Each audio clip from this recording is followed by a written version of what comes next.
All right. Good morning, good afternoon, or good evening, everybody, depending on where you are joining this event from. My name is Nick Boucher. I'm a fellow with the German Marshall Fund of the United States, and it's my great pleasure to welcome you and to be the host of this panel discussion on how the developments in the war in Ukraine will have an impact or could impact the political developments in Belarus in the next few months. This is based on a new paper which was produced by our Rethink CE fellow Katya Lotska, who is joining us. The paper was published today. It is online. We will be sharing it in the chat in a moment, and you will be able to access it.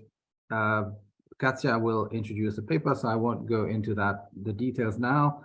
I will just mention that this is part of the Rethink CEE Fellowship Program of the German Marshall Fund, which is now in its, I think, 5th or 6th year, which is a program that is designed to support, encourage, nurture, foster the analytical capacity of the Central and Eastern European region by supporting new and emerging analysts from academia, the think tank world, civil society. It's targeted at analysts up to the age of 35, and we take about a dozen every year.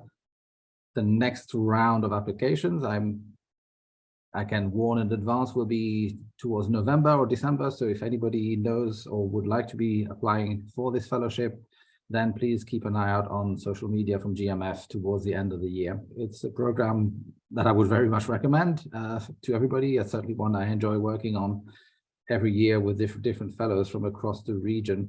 This paper is a bit unusual because for the first time of us, it's part of a collaboration we have had with our friends from Visegrad Insight in Poland. So the paper is actually published under their imprint this time, and it's on their website. And we have also today, as part of one of our panelists, Wojciech Przybylski. So I would like to take this opportunity to thank him again for his collaboration, which was a great pleasure. We had a closed meeting seminar on this discussion in Warsaw about a month ago, which was very useful for us to be able to refine a little bit more the contents of the paper.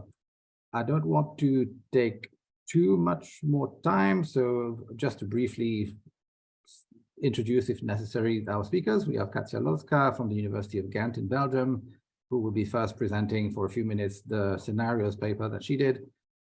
And then we will have Artyom Scheibman from Carnegie, Russia, who will be commenting for a little while on the contents of the paper, focusing primarily at first on what it means for the regime actors in Belarus.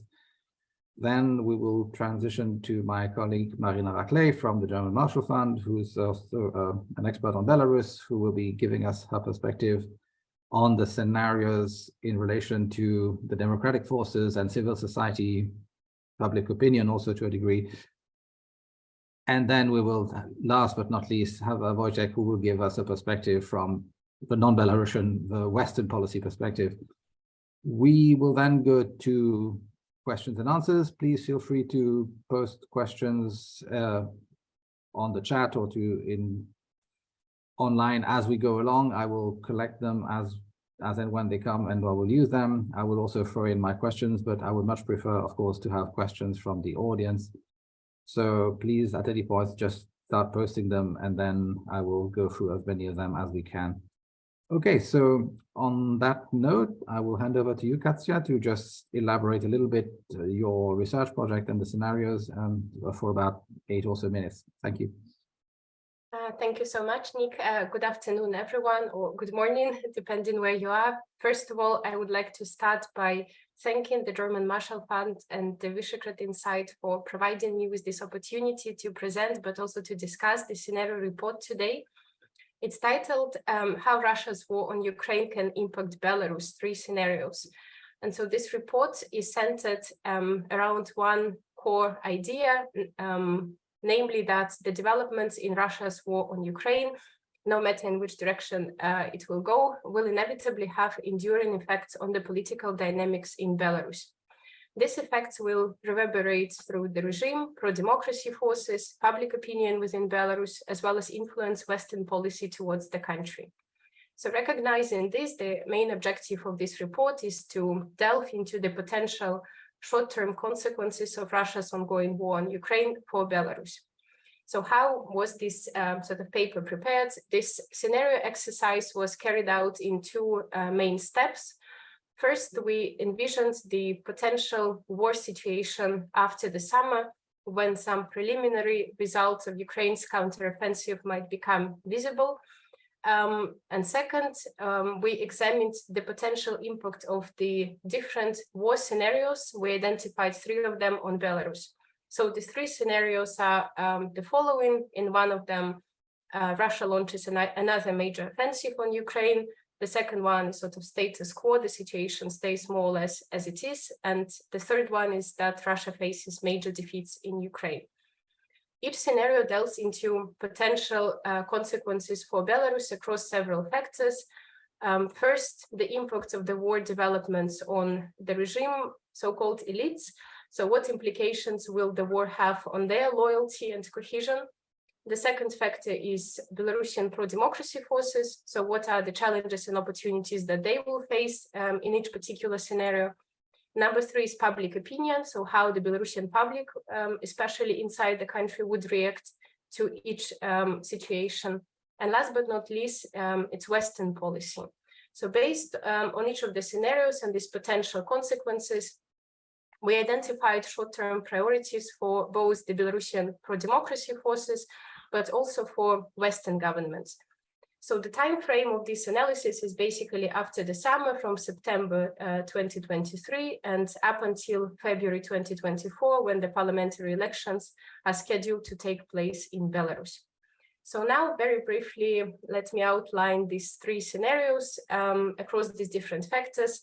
So in the first scenario, as I said, Russia escalates again in Ukraine, launches another major offensive, but this time with Belarusian forces directly participating in the war. So up until now, Belarus has played a supporting role in Russia's war, but under this scenario, Belarusian troops enter Ukraine. In terms of regime elites, these developments do not lead to a palace coup or coup d'etat. However, the military involvement in the war does cause some divisions among regime elites, where with some support in this decision and their position gets strengthened, while others being against it. Meanwhile, this scenario is quite challenging for the pro-democracy forces, both domestically and internationally. Domestically, pro-democracy forces face declining support, as objectively they are not able to prevent this scenario from happening. Internationally, it becomes more difficult to convey the message that the pro-democracy forces have been conveying up until now, namely this promotion of differentiation between Lukashenko's regime on the one hand and the Belarusian people on the other hand. Public opinion in the country remains strongly against the war. Criticism of Russia might grow among the population. The West would respond with sanctions. That's briefly the first scenario. In the second scenario, Belarus remains stuck in Russia's war impasse with Ukraine, with none of the parties, neither Ukraine nor Russia, being able to gain significant advantages on the battlefield. So Belarus continues to play a supporting role, offering logistical, medical support to Russian troops, but not sending its own forces to Ukraine. This status quo does not result in significant divisions among regime elites, but some members do begin to question the continued assistance to Russia, mainly because of economic concerns and the impact of sanctions. The regime does not give up on its attempts to resume dialogue with the West and to present itself as a peacemaker. This scenario is again quite challenging for the pro-democracy forces. The trend of fragmentation that has been there for some time continues, with internal disputes overshadowing the fight against the regime. Also, the pro-democracy forces would struggle to devise a strategy to mobilize the population on the eve of the upcoming parliamentary elections in February 2024. But despite this, Svetlana Tikhanovskaya would remain a central figure representing the Belarusian people on the international stage. Public opinion in Belarus, again, stays more or less the same, with a desire for neutrality, non-military involvement in Russia's war. Non-military involvement in the war reinforces the belief among Lukashenko's supporters that he is the best guarantor of peace and stability in the country. However, public opinion on the war itself remains polarized, with some supporting Russia, some favoring Ukraine. Regarding the Western policy, some voices, it's likely to stay the same, but some voices would advocate for re-engagement with the regime under some conditions, such as the release of political prisoners. The last scenario is called Belarus is shaken by Russia's potential defeat. So in this scenario, Russia faces mounting losses and its influence on Belarus weakens. As a result, the regime intensifies its repression of opposition supporters. Lukashenko attempts to position himself as a defender of Belarus sovereignty, while perhaps even attempting to distance from Russia. In this scenario, some regime elites might start reassessing their loyalty to Lukashenko and seek engagement with the opposition. For the pro-democracy forces, this is the most positive scenario, as it might become a turning point. The pro-democracy forces are invigorated by Russia's defeats in Ukraine and see this as an opportunity to mobilize public opinion against the regime once again. Various opposition groups, including Tikhanovskaya, Belarusian fighters in Ukraine, step up efforts to engage with the population, but also to increase support from the West.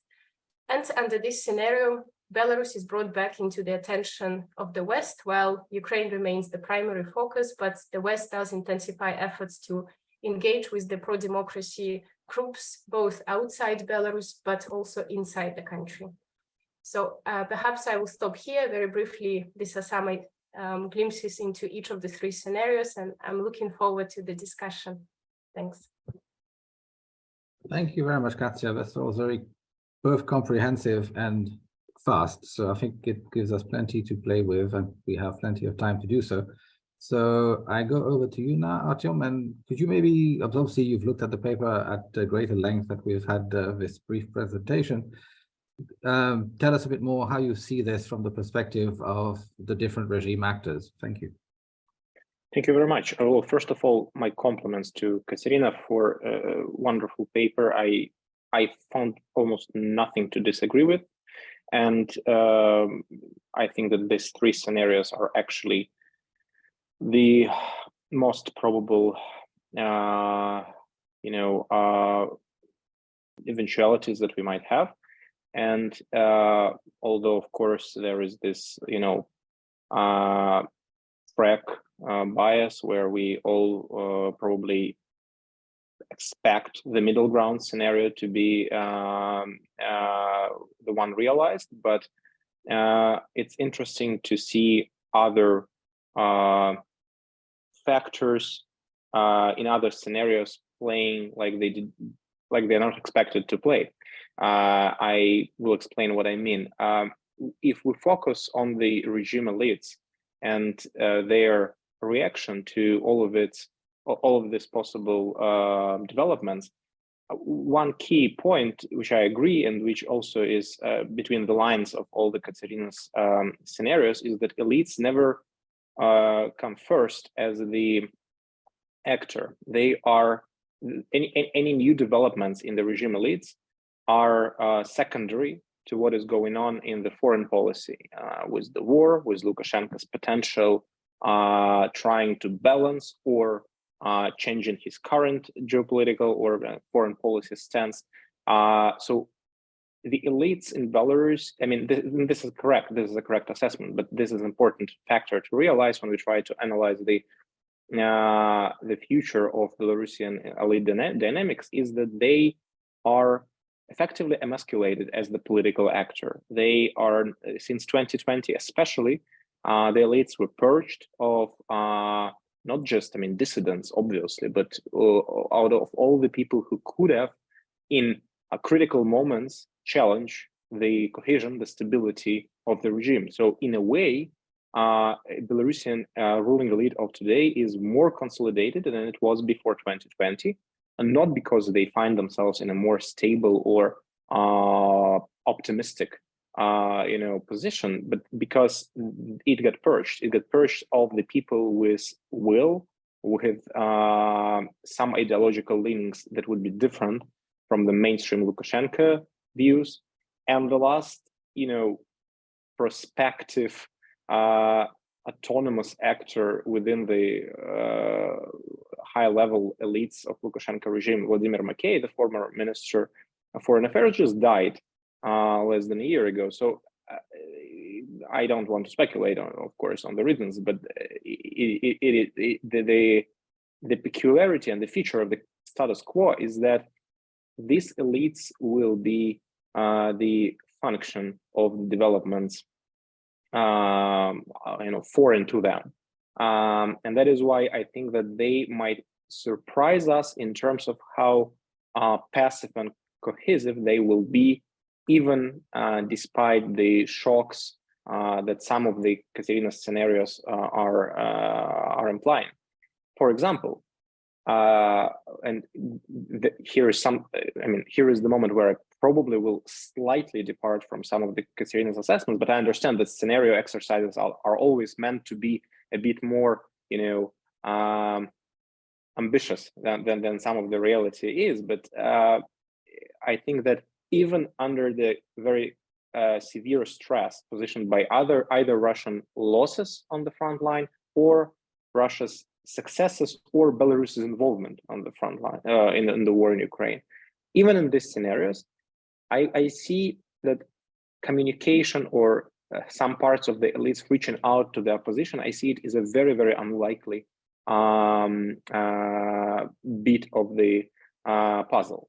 Because if I'm perfectly honest, the more unstable the situation is for the Belarusian regime's foreign policy and its positioning vis-a-vis the war, the higher are the risks for these people. The more tense the atmosphere will be.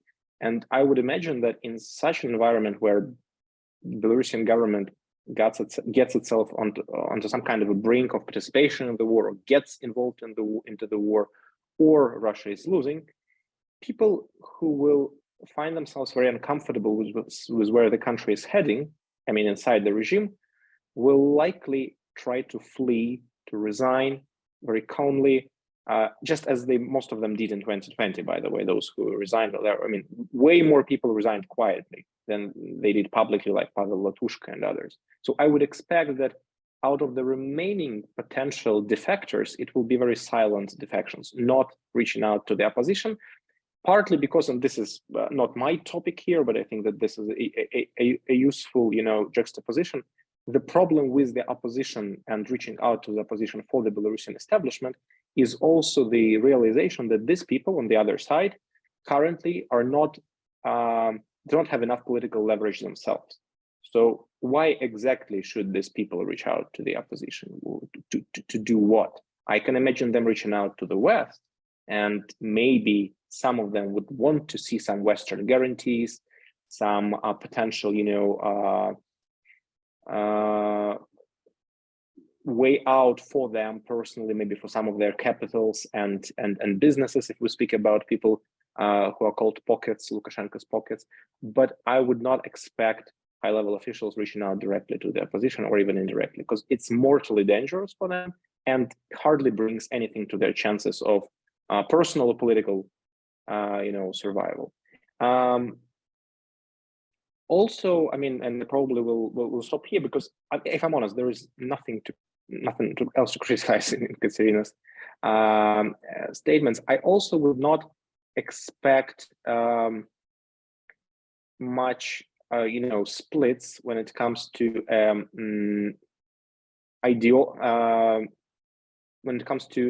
being more or less pro-Russian. I think that we tend to, and this is again my personal impression, it's very hard to study these issues, but I think that we tend to overestimate this factor of geopolitical orientations or preferences of Belarusian officials. I think that they are way more flexible when it comes to following the mainstream line. Whatever Lukashenko, in whatever mood in terms of foreign policy and in terms of his positioning and hedging Lukashenko is, I think that the overwhelming majority of elite functionaries will follow the line.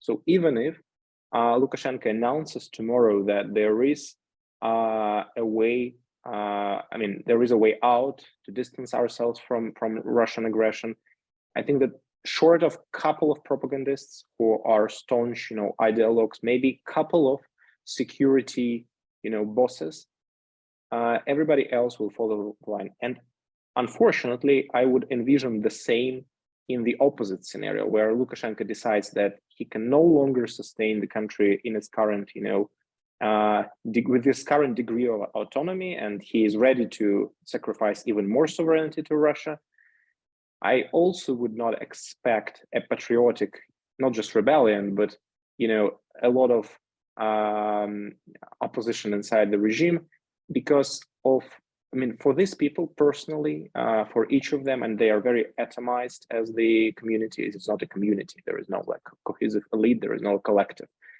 For each and every of these people, it's far more easier to convince themselves, but also to find benefits in the new reality where they become more and more incorporated into the Russian political landscape, than trying to challenge it, or even trying to leave while staying in the country, because obviously not many of them see the way to the West for them. So that is why, again, I would caution ourselves against expecting that even the most dramatic war-related and geopolitical changes will immediately translate themselves onto the Belarusian state apparatus. I'll probably stop here. We'll be happy to engage in the further discussion. Great, thanks a lot, Artyom. That's already a lot to be mulling and to be digesting. We have, just as a reminder, a couple of questions coming in already in the chat. So if anybody, please keep them coming. If anything comes to your mind as our participants say things. I will perhaps also give Katya a chance to give a quick response after everybody has done their little round before we go to Q&A. You don't have to, but you have the option, or you can hold your comments until later. Marina, why don't you now give us the view from the other side of the fence, so to speak, from the democracy forces and civil society? Yes, thank you. Thank you, Nick, Katerina, and Artyom. And thank you, Katerina, for the scenarios and basically this opportunity to talk about Belarus again, now in more in the light of the way Russian war influences the situation there. Talking about civil society, I would differentiate between pro-democratic forces in exile and those who are still in the country for various reasons, but still trying to be active, because these are two parts of the same civil society that you cannot equate in their roles and in their possibilities. Exiles are wonderfully covered in the paper with all the weaknesses that different developments can bring, that it's prone to internal division, also due to the question if peaceful resistance is something that Belarusian society should stick to, or there should be a military scenario for involvement of the military action. Again, the question of losing legitimacy and being out of touch with the Belarusian society just for the mere reason that they've been away for that long. We've seen also after the Wagner Group mutiny that the response from inside the country to the statements made by pro-democratic forces and leaders on the outside did not gain much traction. But on the other hand, the war in Ukraine also strengthened the actual role of the pro-democratic forces that are outside of the country in their awareness raising about the dire situation in the country, building coalitions with Western countries on on diverse topics, and also seeking active support again with to help I don't know, remedy or change the situation in the country. And this very logical part that is, it sounds even crazy that this is Belarusian civil society inside Belarus. I mean, this is the most natural part of it, that is still there and tries to stay active despite the repressions that have not subsided since 2020. There are 1,500 people in jail that are recognized as political prisoners, but this number cannot be final, because there are too many who are afraid to go to the human rights defenders, as it might just aggravate the situation their relative is in the jail. So the role of the civil society inside the country remains basically in sustaining the existing or remaining structures, and also mobilizing or keeping alive some civic movement and civic participation. So I would make three statements.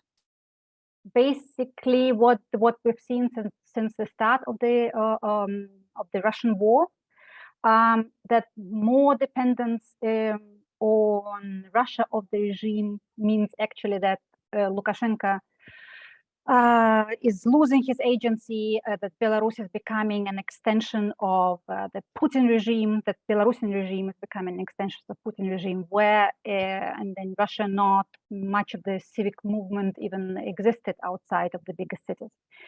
And this further erosion of independence and territorial integrity also means that civic groups have less chances to stand up for it, as these were very important topics for the civil society. Yeah, and then further isolation from the West, also due to complicity in the war and additional sanctions that do not make the life of Belarusians easy. Number two, there is this difficult part of Belarus being involved, being complicit in the Russian war, but there is also the openings that it creates for the civil society inside the country. There are, so to speak, more topics for civic actors for mobilization or any kind of coalition building. This is naturally anti-war, and Belarusian society is against military involvement.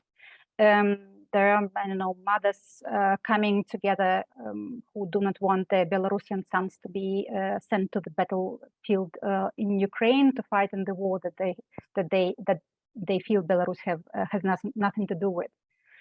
Anti-Russian sentiment, that's not very characteristic for the Belarusian society. Is more of a pro-Belarusian tone, what we've seen very clearly in 2014 after the annexation of the Crimea, that the interest towards Belarusian history, Belarusian language, and the interest to discover what is native to being Belarusian has spiked. And again, then anti-nuclear, so that environmentalists can come here together and talk to people about deployment of Russian tactical nuclear weapons in Belarus, whereby Belarusian regime will not even able to control them in any way.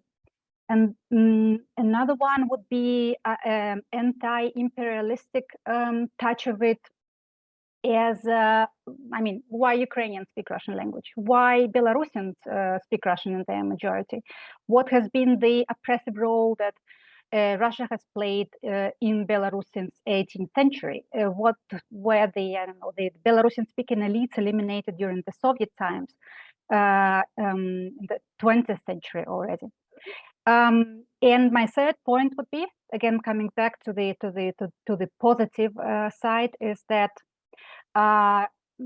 Belarusians inside the country, but also pro-democratic forces in exile, they do pin very clear hopes on Ukrainian victory or Ukrainians prevailing in this war, because Putin's defeat or any weakening of Putin's regime in Russia will hopefully will result in the weakened grip of the Kremlin on Belarus. And I will stop there. I'm happy to take part in the discussion. Thank you very much, Marina. Okay, we're on for very good timekeeping. So I will hand over quickly and immediately to Wojciech, who has the challenge of focusing on more than one country and account for the whole West or the international community. A big brief, but if you could maybe just, because we've been involved in this discussion before already, give us the perspective in the sense of the element of the scenarios in terms of how the West would see this, how principally the US and the European countries would see it, and the recommendations that were made. If you could just give us your take on this, especially because also, and you have a particular frontline position in Poland, so to speak.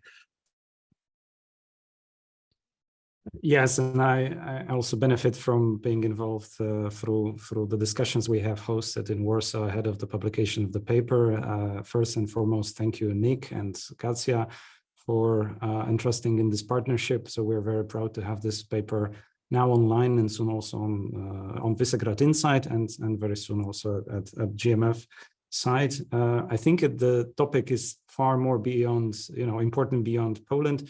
We need to remember that it's also Latvia and Lithuania directly bordering with Belarus out of NATO and EU countries. This is an important border, and if you consider the scenarios in the context of the ongoing war, the Russian invasion has had a preparatory stage exactly when the Ryanair flight has been hijacked, and the migration pressure has been artificially induced and used against the borders in the EU.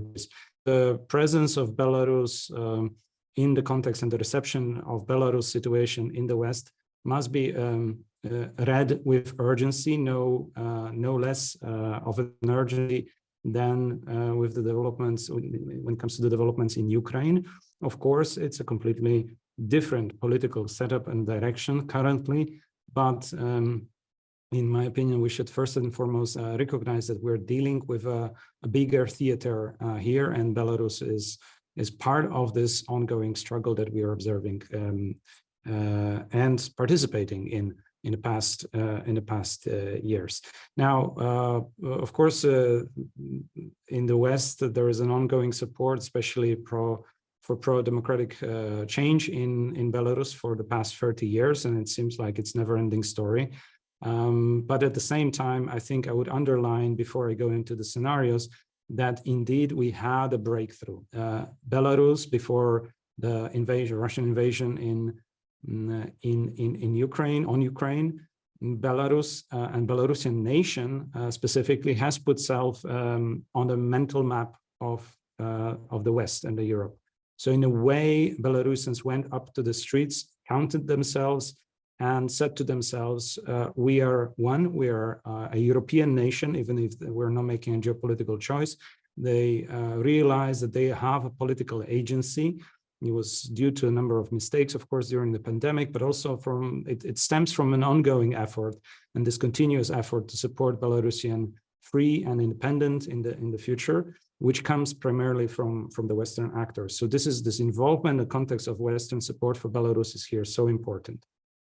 Now onto the report and onto the scenarios, which I find also very good. They're well beyond a sketch of what may happen and specifically because they itemize the responses we should expect, project, maybe modify in a discussion, in a policy discussion for different actors, as this stage and this particular discussion is showing. Now, in terms of the potential scenario of Belarus getting pulled into the war effort, this of course aggravates the things and the tensions and the frozen moment of frozen relations between the West and Belarus. And not so long ago, we have seen efforts to actually mediate just before presidential elections. Again, the West and including US was trying to, in a way, also show ways in which Belarus would benefit geopolitically in energy sector from not falling into the trap of full Russian dependency. But should Belarus be going this direction, I think it's worth underlining that in the policy proposals and the response the West could think of, there needs to be a preparedness for new and broad packages of sanctions. It's important that we already see some steps of the contingency plan, specifically from the Baltic states, which are now planning decoupling from energy systems, electricity especially, where the Russian and Belarusian systems have been connected to them. This resilience, especially in energy poor Europe, on the resources, energetic resources that are also coming or are in the pool of Belarus, and the ability for maneuver is critical. So the importance for the West here is to be able to exert sanctions that also not hit back too much, and that actually if you look at the map, the critical countries, which are the Baltic states, have the ability to survive any new packages of sanctions. So this preparedness for new sanctions, this ability to maneuver, that's a critical element, and it needs to be highlighted there. I think what needs to be highlighted and goes a little bit beyond this paper is what sort of additional and new migration pressures there will be on the border, artificial pressures created by essentially the regime elites of today smuggling people to the border. Essentially, the regime is engaged in human trafficking to push people through the borders of EU for money, and also mistreat them and abuse them in the process, is an ongoing and deserves an ongoing attention. That also comes, unfortunately, with not the best response of the Polish government elite of today, and nonetheless, it will and is continuing to be a pan-European problem. So, in regards to this more aggressive stance of Belarus on Ukraine, we should also look to the western borders of Belarus and what will happen there on the Polish, Lithuanian, and Latvian borders. And I think any investment from the EU and NATO in the border protection, and also at the same time easing pressure and delivering humanitarian response to the refugees, ultimately people who are mistreated and deserve the best treatment possible when they cross the border, should be in the package of the Western response. Now, in the second scenario, in a situation of more of an impasse, I think it's worth underlying that the best thing the West needs to do in any case is continuation of no recognition and no engagement with the regime, with essentially what I would call as a military junta, since the takeover of power by illegal, self-proclaimed president who no longer has a democratic legitimacy in the country. And it's important that it implies that no other formats like we used to see, Minsk format, should be upkept.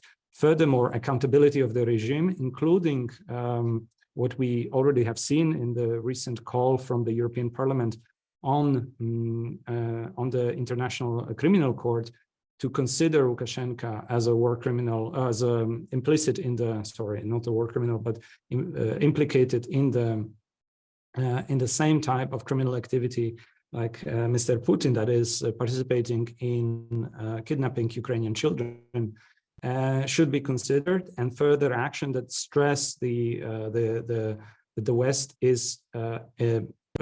stands on clear grounds in terms of rule of law and simple human dignity protection is what needs to be considered above any geopolitical consideration, because the impasse it does not offer any opening for a change in Belarus. And finally, the first scenario, which I find is important to consider, it should be considered with probably the degree of salt, pinch of salt, because it is more optimistic, but still it should not escape our consideration how to be prepared when things start moving in the right direction.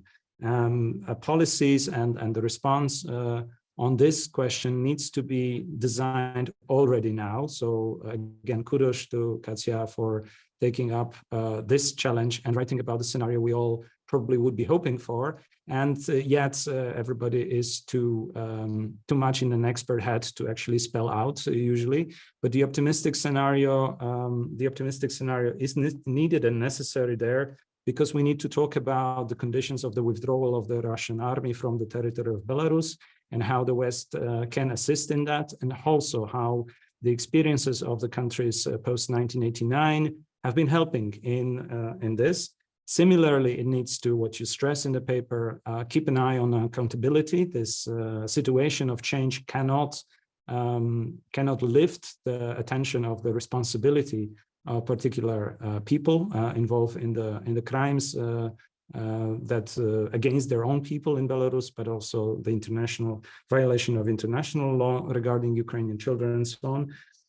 And finally, I think this scenario begs a perspective on a process of not just reconciliation between Belarus and Ukraine altogether, because I think that begs a question whether one should already think about it, but definitely think in perspective of further cooperation between the two. The two countries that started the end of the USSR some time ago in the Belarusian forests, and the two that can learn from each other from the experience. Belarus has made first step in the building up its own political agency as a nation, as a democratic nation, later than Ukrainians, but following the same mistakes the Ukrainians have done in the past. The first such a big scale protest and demonstration we have seen during the past presidential elections, to me, seemed like a prelude to what we've seen in the Orange Revolution much earlier than what later manifested in full force in the Euromaidan revolution in Ukraine.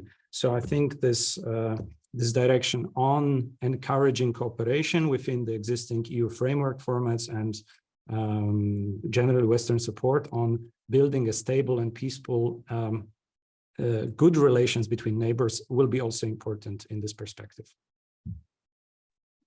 Thank you very much, Wojciech. Just before I move on to the next stage, there's already a few questions here. I noticed a couple of people have raised their hands. I won't be able to take live comments or questions, so if you could please put them in chat rather than in raised hand, that would be very appreciated. We have several questions and they're all very interesting, but Katya, I'll give you a chance if there's anything that you would like to react to very quickly, first of all, from this round. If not, then I'll move on to the questions from the audience and eventually from myself also. Thanks a lot, Nick, and many thanks to everyone for engaging with the paper and for adding also some points beyond the policy paper that was produced. I think I agree more or less with everything that was added. Just on the points that Artyom mentioned on the elites, I think that's been one of the most challenging sort of points in this whole paper. Also how to call them elites. I think even this word in the Belarusian context is a bit problematic. It's sort of a compliment knowing this security and economic elite groups in Belarus. I think to some extent, perhaps the scenarios have this more optimistic thinking, but again, talking about the split, they do not envisage sort of this, division where large groups of people would start living and proclaiming their opposition to a particular cause, be it war or something else. So I agree on this point about the elites, but also reaching out to the opposition that might be unlikely. On the point, Marina, about Belarusian society inside the country, I think it's also an important point. And in the paper, in one of the scenarios, there was a point about some sort of new groups emerging and so on. And there are many groups that also exist there, but always under repression, more atomized and so on. So I think the point is sort of between the lines of paper, but not really a separate point, because it's difficult to sort of imagine a major protest of how this would evolve. But I agree that this is a separate actor that perhaps could have been placed more attention. Yeah, perhaps I would stop here and we could proceed with the questions, but thanks a lot everyone for your comments. Great, thank you very much, Katya. Well, I think I'll come back to the first question, which actually will be first back directly at you, Katya, but also maybe if Marina or Artyom want to come back onto that, is regarding what impact, if any, the war or the full-scale invasion since last February has had in terms of the conditions of those who have been detained in Belarus since 2020. Does this affect their situation, their treatment, or that of their families? Is there a connection there? That was from the audience. I will graft onto that a little bit of a question because I think it's semi-related to this, which is in the paper also you talk about, I mean, obviously we mentioned the impact of disinformation in the country, although we haven't got into this. You mentioned also, of course, the question of a certain depoliticization of at least parts of society on the ground. So my question in relation to that is also, I mean, to what extent actually do we know that there is an accurate awareness on the ground for the average Belarusian about exactly what is going on in the war in a sort of a detailed way, or whether there is access to this knowledge, or whether there is actually a willingness to seek this kind of information. But so I think that's somewhat, I think, is connected to the impact of the war or not on the situation of the political prisoners, journalists, CSOs, civic activists that have been in prison and persecuted since 2020.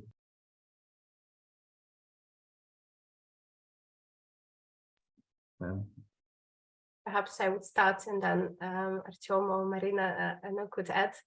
I mean, in terms of repressions, I think the level of repressions has never gone down. It's always been there, but just with the start of the war, we've also seen many people expressing their support for Ukraine or opposition to the war in general. So there's been more persecution of anti-war, pro-Ukraine activists in the country. This is what has changed, so that now people are being detained not just for not supporting Lukashenka, but also for supporting Ukraine or not supporting Russia or opposing Russian military presence in the country or something else. In terms of how people know, I think it's always surprising, but people do know somehow, even though there's always been, all the major newspapers have been shut down in the country, Telegram channels, so even people's phones are being checked, what people read, what they watch, and so on. But I wouldn't say that the Belarusian population does not know what is happening. However, due to the impact of Russian disinformation, I think some of the developments might be, the vision of some of the ongoing developments in the war might be somewhat distorted. For example, even Chatham House public opinion polls show that the majority of Belarusians think that Russia is clearly winning this war and so on. So this is where I think propaganda plays a role, but I wouldn't say that people don't know what is happening at all.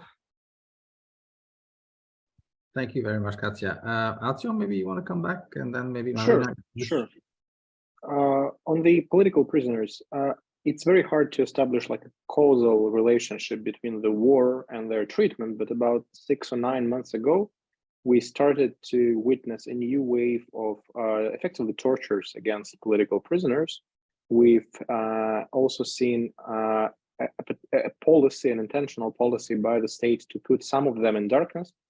For example, we haven't heard about one of the leaders of the opposition, Nikolai Statkevich, for 5 months now. Is he alive? Where is he? His wife has no idea. Viktor Babarika was allegedly beaten to very severe health condition. He was the former contender for presidency. And I mean, also no news apart from Lukashenko just saying something like he's fine. And number of political prisoners have been put into this vacuum, vacuum where they cannot communicate with the relatives, with anybody else. Several political prisoners died because of poor conditions, potentially torture, but obviously lack of medical care. Famous artist Ales Pushkin died just last week. So this is a very grim trajectory that we are on with political prisoners. Almost every month or two in the last several months, somebody dies in detention. And the problem is that the war distracts everybody's attention from the domestic Belarusian situation to obviously the horrors of what is going on in Ukraine, but unfortunately doesn't make the suffering of the political prisoners less so.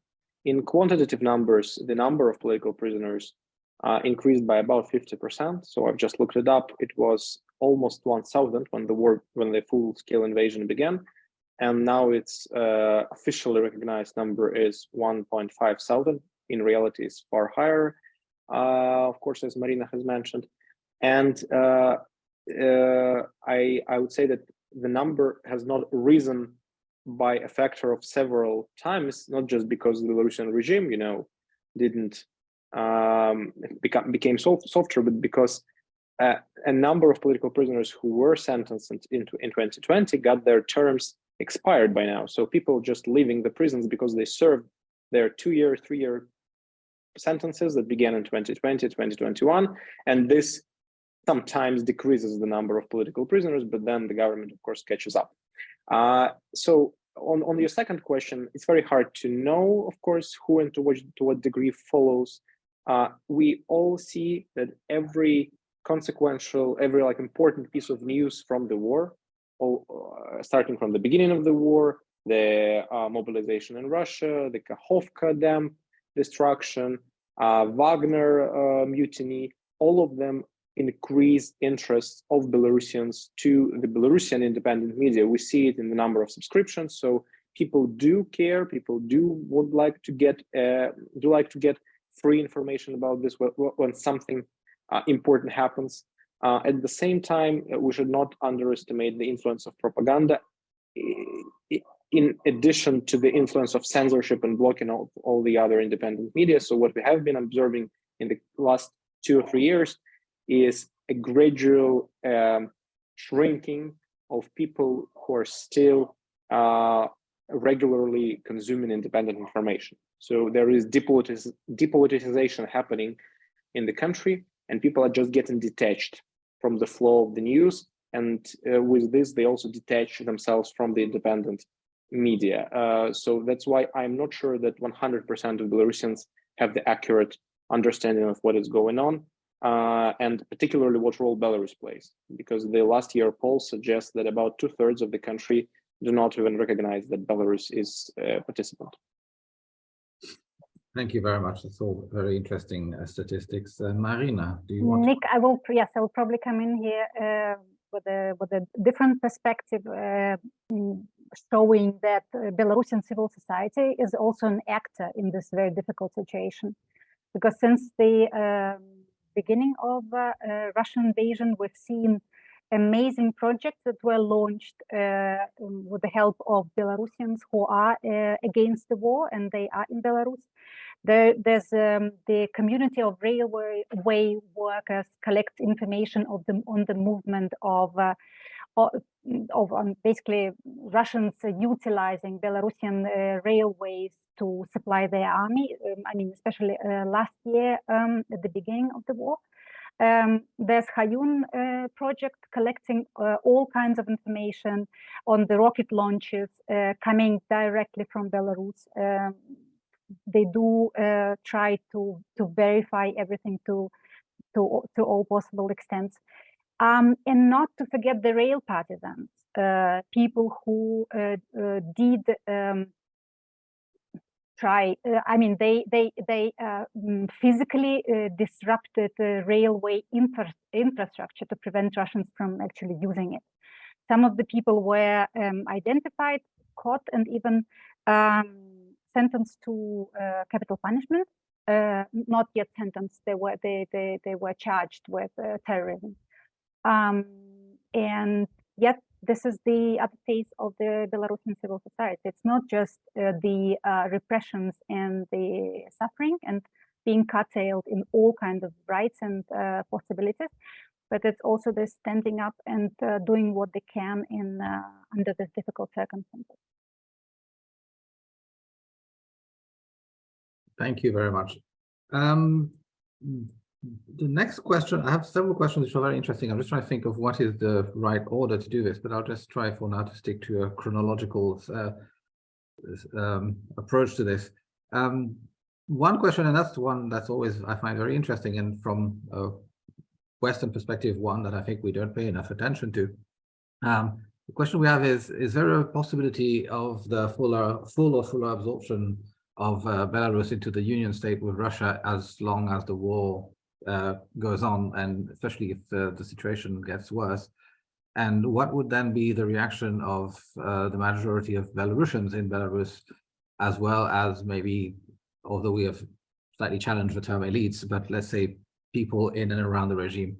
And so, as I said, I think this is something that's on Western policies, it seems to be less on the radar. It's a sort of like hypothetical academic point.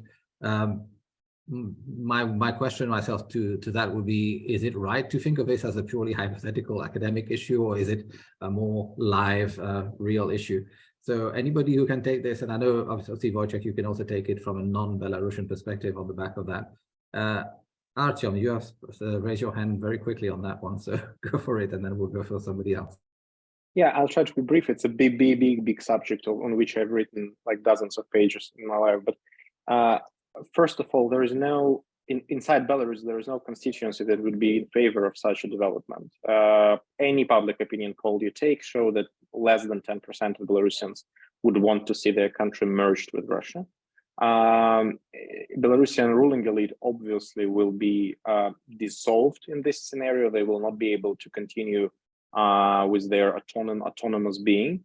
Belarusian, I mean, next to regime businesses, pockets of Lukashenka also will hardly be able to survive the competition with the Russian oligarchs and the Russian capital. And same goes to obviously the Lukashenko himself, as he will simply be, after some interim period, be demoted or removed from the picture. By the way, also as a potential popular figure in Russia. You must not underestimate that the appeal that Lukashenka, a figure like Lukashenka, has with ordinary Russians. And because of this, realizing this, I think Kremlin would take care of him quickly. Now, it doesn't mean that it might not happen. I mean, it will never happen. I would not completely exclude such a possibility. I mean, an absorption into the Union state is just to say that Belarus will not do it voluntarily. And nobody in Belarus, almost nobody in Belarus will. Now, will Putin be eager or ready to coerce Belarusian regime into this? I doubt that this is possible during the war, because it requires resources, it requires military resources, like it requires, let's say, the stick that you hang over the head of Lukashenko if he doesn't agree. Lukashenko realizes that militarily Russia now is stretched, to put it mildly. And in this regard, if we just picture this, I'm not sure what exactly Lukashenko should be afraid of. I mean, short of course, economic repercussions, if he just resists. I mean, Russia, I'm not sure Russia has enough troops to send to occupy Belarus, if I'm honest with you. In this regard, if we look at it from this perspective, what exactly Putin would get from this confrontation with Lukashenko regime, even if he has chances to succeed or to compel Lukashenko to find some traitors inside Belarusian bureaucracy, what exactly he gets? He destabilizes very stable military ally. He risks on getting another hotspot in his neighborhood. He alienates a good chunk of Belarusian population. I mean, what for? What exactly would, except for some propaganda purposes, what exactly would it serve for? And in the propaganda realm, the public perception of Russia, this would hardly be a gain. Belarus is already perceived as part of the Russian world, as part of the Russian sphere of influence. So if Putin brings Crimea back, if Putin brings Ukraine back over the line, right, from the pro-EU camp to pro-Russian camp, this is an achievement. What exactly is the achievement with Belarus, which is basically a military base for Russia these days? That's why I simply can't see enough of incentives for any party to do this, at least as long as the war is going on. Thank you very much. I think these are very good points. I'll come to you, Wojciech, in a second, but Katya, Marina, do you want to jump on the back of what Artyom has said, or are you in complete agreement, or almost complete agreement? Probably just to add that I do not see the possibility of widespread protest after 2020 and the condition in which active part of the society finds itself. But there is definitely resistance to the idea of it. And it's not just that Lukashenko and his regime saw the degree to which he has been rejected by the Belarusian society in 2020, but also the Kremlin. That could be one of the reasons why there's no eagerness in Russia to see Belarusian soldiers in Ukraine, because they're not sure that there will be a crowd loyal to them. Thank you. Katya, do you want to say something? Or yeah, I agree with what Artyom and Marina already mentioned on this point.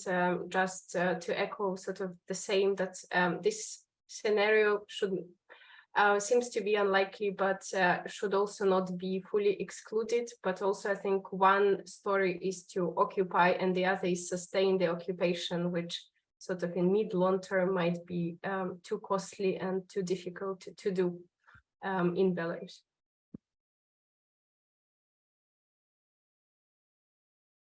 excuse me, I was still muted. Thanks, Katya. Wojciech, why don't you give us your perspective from outside Belarus, looking onto this question, and a regional one?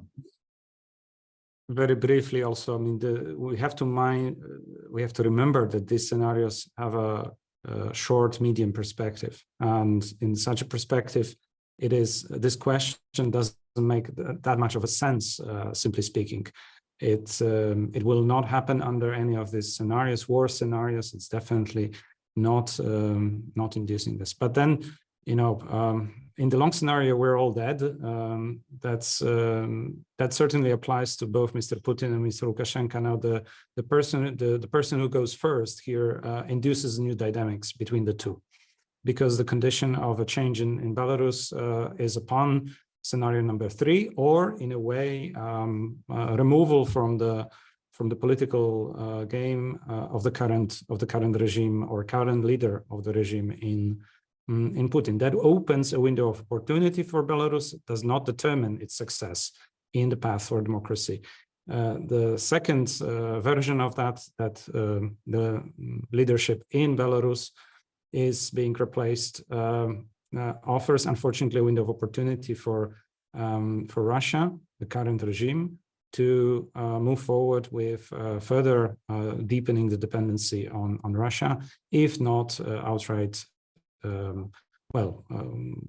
basically solidifying end of the state. And in such case, we should consider, from the Western perspective, the migration pressures coming from Belarus society, because as Marina pointed out, the potential for protest might be less so in such a circumstance, but the potential for refuge will only increase, and the instability or the uncertainty about the future to a certain number of people will speak as and the Western partners should be prepared for such migration possibility that it will add to the current one.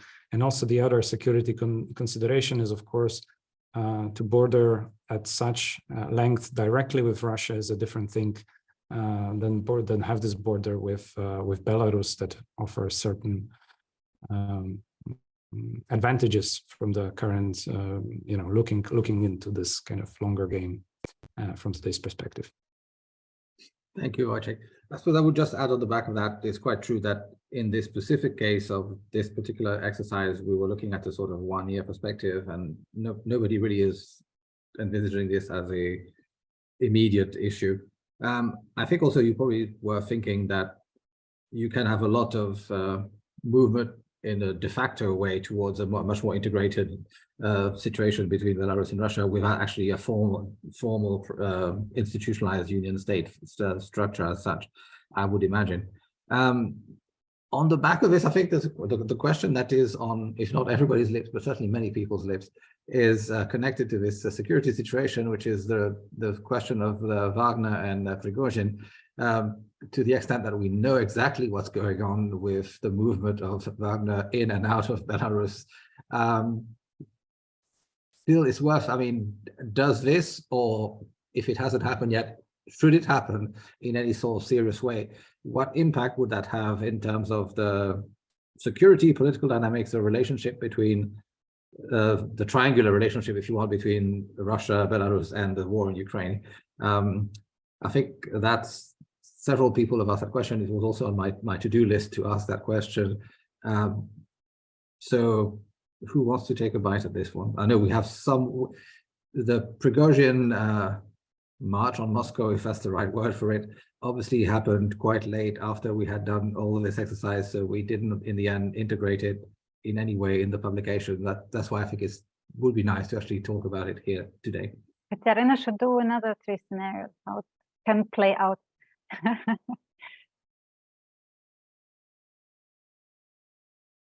Katja, do you want to say something about it? Yeah, I mean, that's a difficult question. I don't think we know enough as of now to sort of even speculate what might happen, what might not happen with Wagner troops in Belarus. All we know is that there have been some columns allegedly of Wagner troops coming to Belarus near Sipovichi. But how this will impact the situation in Belarus, it's really difficult to say, in my view. I think what's sort of to me, what I think is that first, I can't imagine both Prigozhin and Lukashenko sort of being in the country and sort of Prigozhin ruling Wagner in Belarus and Lukashenko ruling Belarus, being the two of them inside the country. That would be sort of beyond, that's something that I think is unlikely to happen. The second, what these Wagner troops will be doing in Belarus, again, we don't know a lot. There have been some reports that they're training the Belarusian army or they're just coming and so on. I think it's, again, really difficult to say. They might stay for some time, sort of take holidays in Belarus and then leave again somewhere to another war zone. Again, how did they really come? How many of them? I mean, it's really difficult because we don't really have any data, I think, by now. So I would prefer to abstain from sort of complete speculation on the topic. Sure, no problem. Marina, you got your hands up. Yeah, yes. To underscore that, of course, it's like looking into the black box. There are too many unknowns in this situation. I mean, who is Wagner going to serve? Will Lukashenko be able to pay them in any way? Will they still be there for the interests of the Russian army? What can be their potential role? There are more question marks than answers. But what is indeed true is that it can be a double sword for Lukashenko, the mere presence of these fighters. That's why I guess the troops that are allegedly moving from Russia into Belarus, they do not bring any weapons on them. So it's not that there are tanks coming to Belarus, also because they could potentially pose a threat to the Lukashenko regime as such.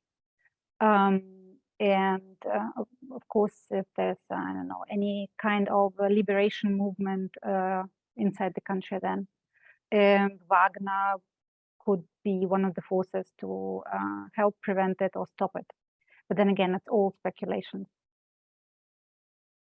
Well, thank you. Artyom or Wojtek, do you want to take anything more on Wagner, or you think we've hedged our bets enough on this? No, I think we've just, as we were speaking, there was an announcement. Prigozhin was speaking in Belarus to his troops, and the news just broke. And there he mentioned that we will be here. I mean, thanks to the hospitable, Belarusians, and we will train their army, make the best army out of them. We will defend them if necessary.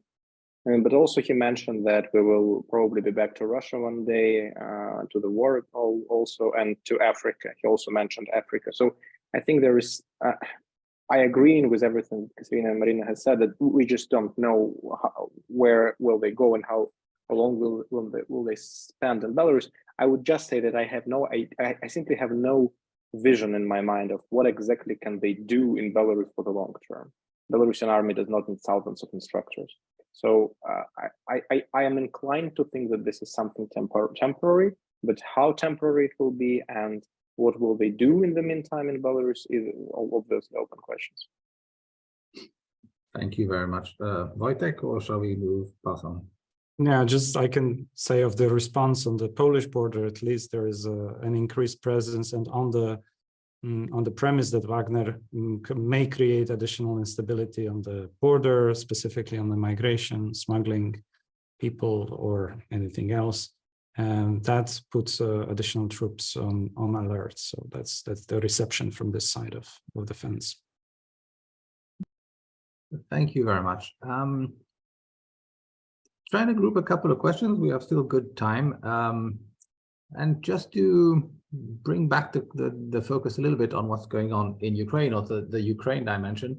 One question we have is, do you agree that at some point after Ukrainian victory, that Belarus should have to pay part of the compensations or for the damage to the war damage to Ukraine?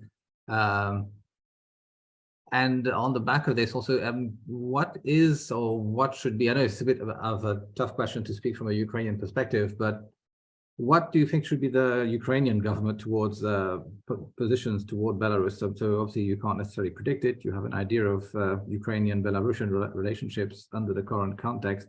What would you see as the sort of the right approach, shall we say, that would be useful from a Ukrainian perspective towards in engagement towards Belarus?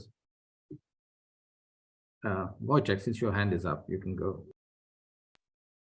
I think we've seen it already. There was an intensified dialogue of Minsk on the back channels over the past months, which apparently did not result in any war operations from Belarus. We have not been really noticing any military activity from the territory of Belarus, despite stationing of the Russian troops and the military potential of military engagement from the side of Belarus.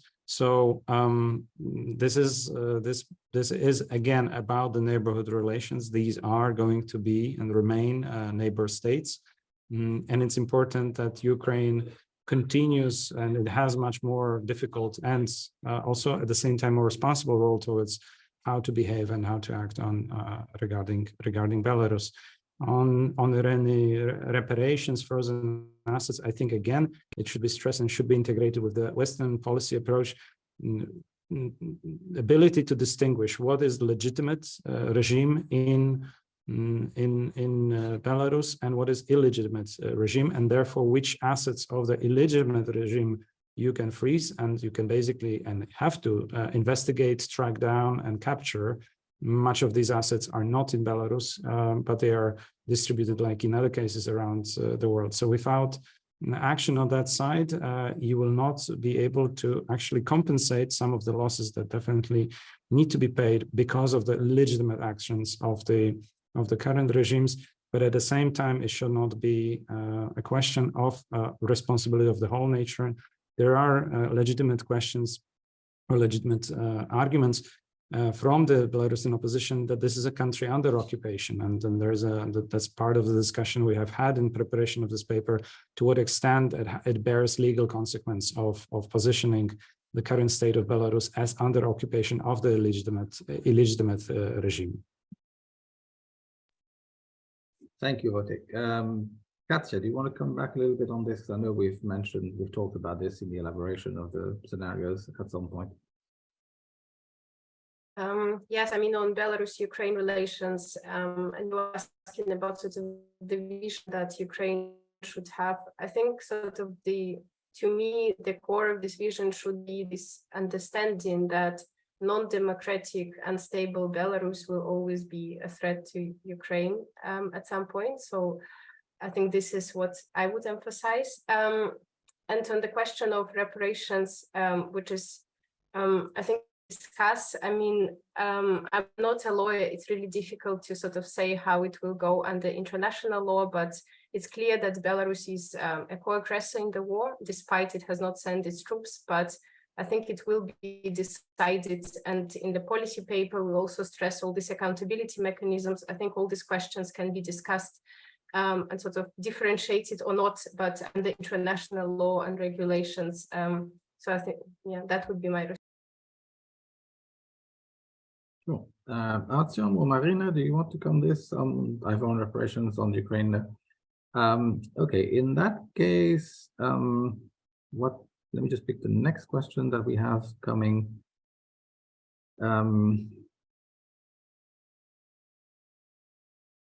I'll pick a question which is connected to both one of mine and also raised at least on some degree by a question in the chat. And that's the issue. I know we haven't really talked about this much, but I know it's quite central to the scenarios. And that's the question of, as we put it, sort of divisions or disagreements within the pro-democracy forces set as a broad group of people. I get the sense that unless you are following Belarus quite closely or relatively closely, that this is possibly from a Western perspective, not something that is much on the radar in terms of the actual dynamics within the broader democracy actors, the democracy forces. And in that perspective, also the sort of disconnect between those who are outside the countries, who are activists or civil society outside the country, and both what remains inside the country in terms of democratic actors, civic actors, but also more generally the population there. I know that when we discuss the scenarios, that in all three scenarios, this question of like divisions of or disagreements or across the pro-democratic forces was an important dynamic that could play out differently depending on which of the three scenarios. So maybe Katya, if you can just say a little bit more about the state of the pro-democracy forces in terms of division, the direction that this might go to, and then possibly I'll come back to both Marina and Artyom on the back of that.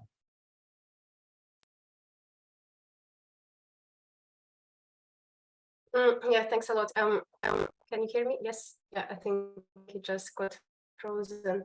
Yeah, I mean, on the pro-democracy forces, as it's been also written in scenario 2, I think since I think 2021, especially, there's been ongoing sort of fragmentation with some forces questioning the legitimacy of others, which is sort of a natural process, and that happens quite often in Belarusian politics. I think one of the issues that I wanted to highlight is sort of what Marina already mentioned, this problem of the growing disconnect between the pro-democracy forces that are in exile and those who stay inside. I think this is sort of the core issue problem where, you know, that I would like to highlight. Yeah, perhaps I would, you know, stop on this.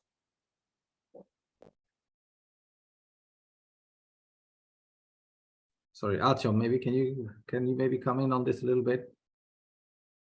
Yeah, can you maybe please narrow me down, because you've covered like a spectrum of issues. No, sure. I mean, I think as we were in the paper and as we were discussing the paper in its formulation, I think no matter what happens in any scenario, the question of the divisions, the dynamics within the broad, not necessarily just the opposition, but the more broad pro-democratic civil society activist movements keeps coming up. And I think that's not something that necessarily people since 2020 outside the country are quite aware of compared to people like you who are following this very closely on a day-to-day basis. I think it'd be good to get a sense of if there has been a trajectory of since 2020 or maybe in the past year of more divisions, more disagreements within the opposition or the democracy forces. I mean, where do you see this going? Do you think that's a real problem already now? Is it likely to become a worse problem regardless of any scenarios? Well, I obviously observe these divisions and arguments inside the opposition. I think that this is not something unique to the Belarusian opposition in exile. Democrats and liberal-minded people are generally not very good in marching in columns. They argue they debate things, and when in the times of a relative political, I would say, tranquility, when they have no tangible options to compete for power, to present themselves to the public inside the country, the arguments intensify because there is lack of this unifying incentive. For example, in 2020, you saw a lot of unity and consolidation within the opposition, not just because there were different people there and there are different people now. And no, it's because the objective was attainable, at least subjectively, for people. Victory was on the horizon, so to say. Now it is not that much, at least in the short term, and so there are way more incentives to argue rather than to unite. And I think that this is a very organic state of being for the exiled opposition, if I'm honest with you. And I think that we should not, I mean, it's very interesting for me as an analyst scholar to track these developments, and I can speak in length about what exactly is going on between different camps and how some of them are becoming more radical, less radical, how some criticize Tikhanovskaya for being too radical or too pro-sanctions, while others criticize her for being too soft and find some pro-Russian leanings in her team, which sounds absurd to me. But this all, I think, should not be exaggerated and just, streamlined too much, simply because if and when the opposition has another window of opportunity and another opportunity to prevent themselves, believe you me, they will forget these divisions and their unification will be very swift. So until they are not politically meaningful inside the country, I'm sorry to say that this is where we are. They don't have leverage to influence, developments inside the country. They argue. When they do get to this point where they can influence developments inside the country, arguments subside. That's why I would not exaggerate the importance of this. Thank you. That's an optimistic point, I think. Let's describe it as that. Marina, do you want to come back on this? And perhaps can I just add a sort of maybe an added question that you can still pick on? I mean, how does this play, this question of the divisions or potential disagreements in relation to the average person in Belarus? Is that, again, is a question of is there awareness of this, or is it just that these are they are increasingly disconnected from the people on the ground, the population? I definitely agree both with Artyom and Katya. I would not pay too much attention to internal divisions. They are, in a way, natural, same as their disconnect with the country. They are no longer there.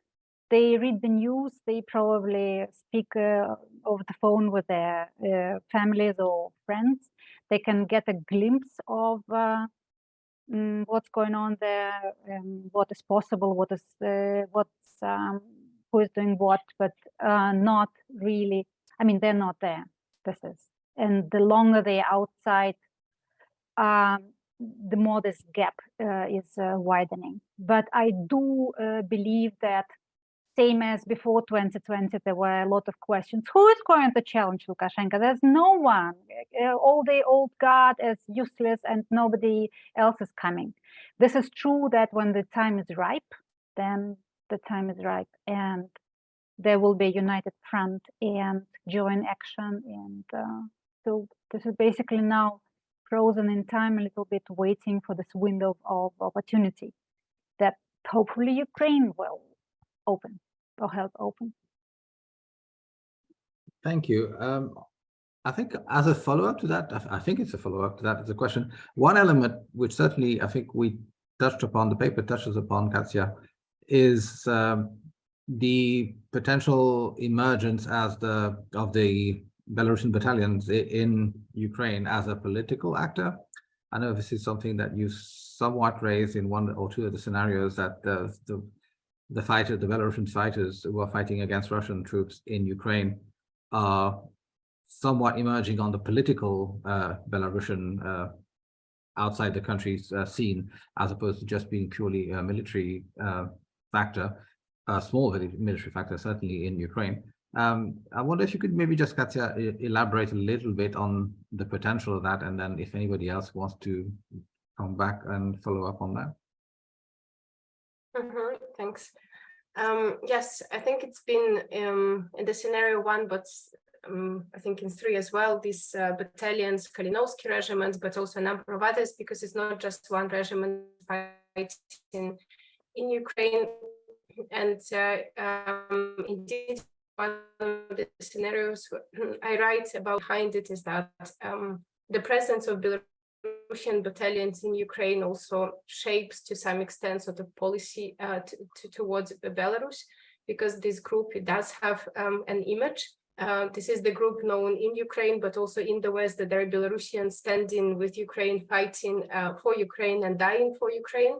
So in this way, I do see them as sort of this political actor, but they've also presented themselves in this way. They're very active online, on social media and so on, sort of talking about what they do and so on. So I think in the situation, especially the military one, their importance is likely to grow. Yeah.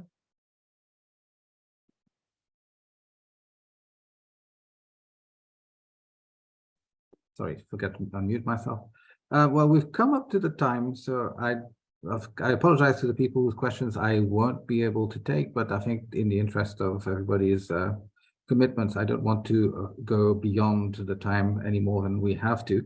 Some of the questions we've had were obviously of a longer term perspective, and just to reiterate, I think the point of this paper and this exercise was really to look at developments in the war in the next 2 or 3 months in the context of the current Ukrainian counteroffensive. And of course, as we know now, there's already a large debate about how successful or how quick the counteroffensive is going in Ukraine, even though we're still fairly early into the process. And then on the back of this, when we know a little bit more, say by the autumn, by September, how the counteroffensive actually really went and progressed, these scenarios from that point onward till early 2024 would be just to specifically try to play out some of the potential dynamics that could come as a result of the war situation. Thank you very much to all our speakers. Thank you once again to my friends and colleagues at Visegrad Insight for their support and participation in this project. Thank you to Marina, my colleague in Berlin, to Artyom for joining us. Katya, I will let you have a last word if you wish to say something, and then we will wrap up. Before I do this, though, the recording will be available on the usual social platforms that carry out these recordings. So please look out for our different channels on different social media platforms. We will not be able to post a link just yet to this at the moment, but they will be online like all of these briefing CE discussions. So Katya, I'll give you, having given you the first word, I'll give you the last word as well. I just wanted to thank again you, Nick, also Jörg, Wojtek, Artyom, Marina for this discussion, for supporting this work, and for this great experience. And yeah, let's hope for scenario 3. Indeed. Thank you very much. Okay, well, then we are 2 minutes under time, which I think is a perfectly good time to end. So enjoy the rest of your afternoon, evening, day, wherever you are. And please look out to our Twitter feed and different social media platforms. After the summer, we will come back with new Rethink CEE papers on Ukraine, on different security aspects of the region, and we will have different events coming up from September onwards. So we look forward to hopefully seeing you there again. Thank you and have a good day.